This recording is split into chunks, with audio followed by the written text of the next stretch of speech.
હજી રાજ્યમાં આવનારા દિવસોમાં ધોધમાર વરસાદ વરસશે તેવું અનુમાન હવામાન વિભાગની સાથે અંબાલાલ પટેલે પણ વ્યક્ત કર્યું છે।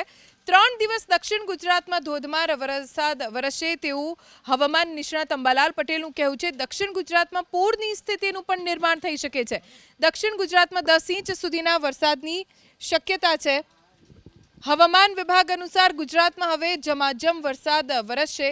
સૌરાષ્ટ્ર અને દક્ષિણ ગુજરાત પાણી થશે।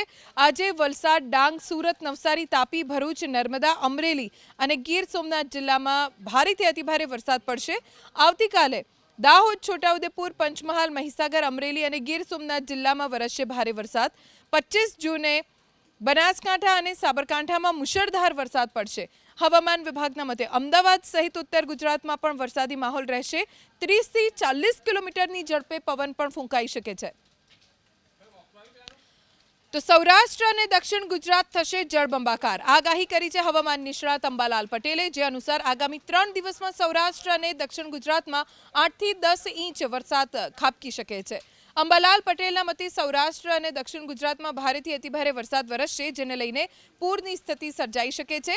કચ્છ, ઉત્તર અને મધ્ય ગુજરાતમાં પણ મન મૂકીને વરસશે મેઘરાજા। 28 જૂનથી જુલાઈના પ્રથમ સપ્તાહમાં ભારે વરસાદ વરસવાનું અનુમાન અંબાલાલ પટેલે વ્યક્ત કર્યું છે।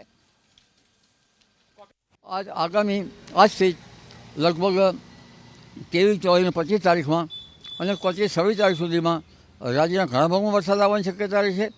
જેમાં દક્ષિણ ગુજરાતના ભાગમાં આહવા, ડાંગ અને વલસાડના ભાગમાં 6 થી 8 ઇંચ જેવો વરસાદ થવાની શક્યતા રહે છે। સુરત વગેરે ભાગોમાં 3 થી 4 કે 5 ઇંચ જેવો વરસાદ થવાની શક્યતા રહે છે। દક્ષિણ સૌરાષ્ટ્રના ભાગોમાં ભારે વરસાદ થવાની શક્યતા રહે છે। જૂનાગઢ, અમરેલી, ભાવનગર ભાગોમાં વધુ વરસાદ થવાની શક્યતા રહે છે। જામનગરના ભાગોમાં પણ કંઈક વરસાદ થવાની શક્યતા રહે છે। હાલાર, સોરઠ અને ઉત્તર સૌરાષ્ટ્રના ભાગોમાં પણ વરસાદ થવાની શક્યતા રહે છે। પરંતુ લગભગ મધ્ય ગુજરાતના ભાગોમાં 1 ઇંચ આસપાસ વરસાદ થવાની શક્યતા રહે છે। ઉત્તર ગુજરાતના ભાગોમાં પણ 1 ઇંચ આસપાસ વરસાદ થવાની શક્યતા રહે છે। પંચમહાલના ભાગોમાં પણ 1 ઇંચ કે તેથી વધુ વરસાદ ત્યાંની આસપાસ થવાની શક્યતા રહે છે। અને કચ્છના ભાગોમાં પણ અડધો ઇંચ કે 1 ઇંચ જેટલો વરસાદ થવાની શક્યતા રહે છે।